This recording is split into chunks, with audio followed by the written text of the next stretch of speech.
June 2017 brought disaster for Knysna. Massive fires swept through the town and surrounding plantations, devastating home and trees alike.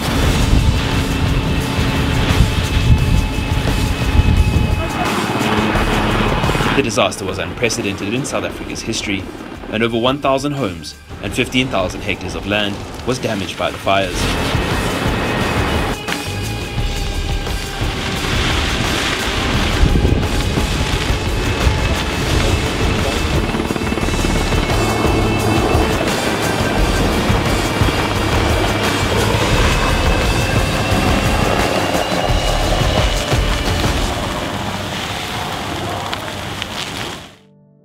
2 months later, and the town has yet to recover.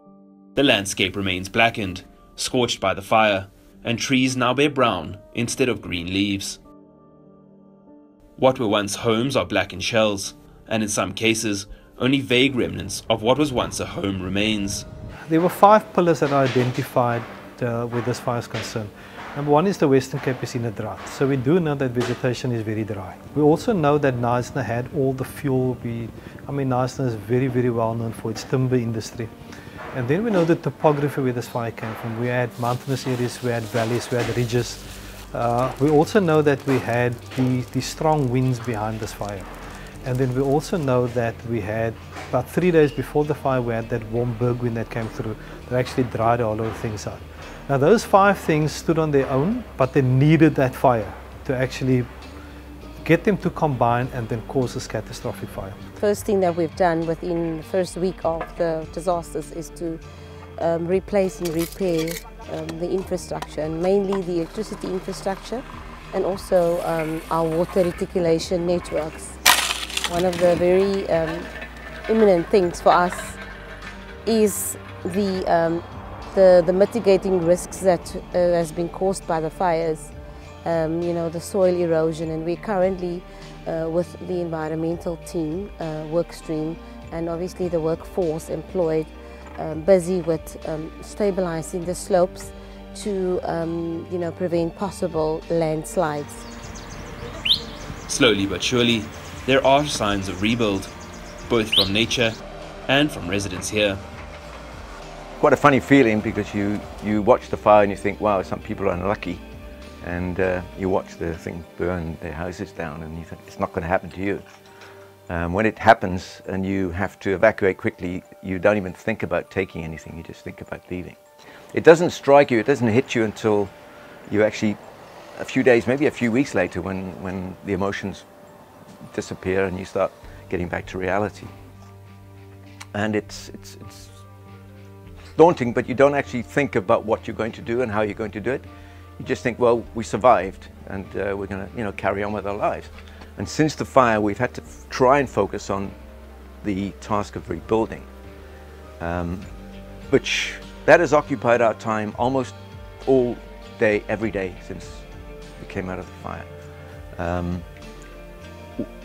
I think a lot of people haven't even got to that stage yet. It's quite difficult.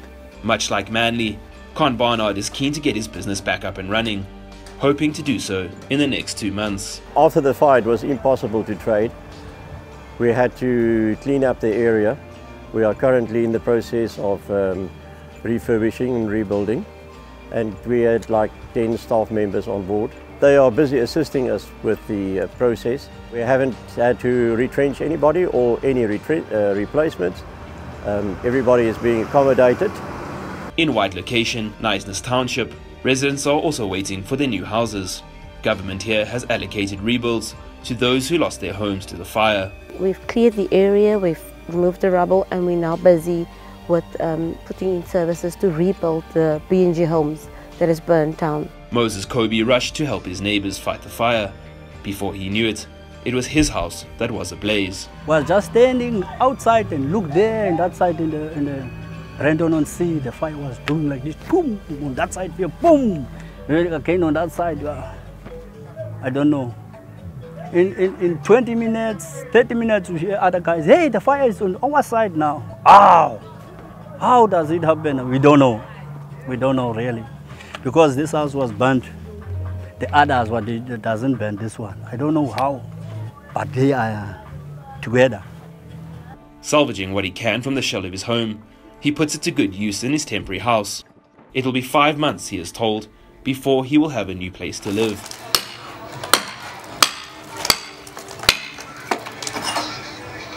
But others have not been so fortunate. Zomzi Tiyese's shack burnt down, leaving her without any means to rebuild. I don't have a place to stay now.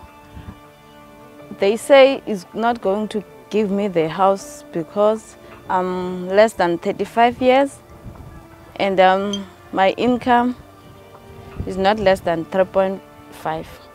They say so. I don't have even the place that can I put my house now. So it's difficult for me. Unsure of what to do, Tiyese has opted to stay with her friends until she can make further arrangements. There were other victims of the fire as well.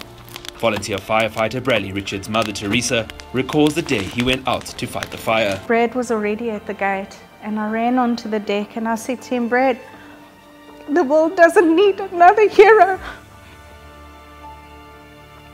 He had no muscle, no tissue, no veins, no skin, no nothing.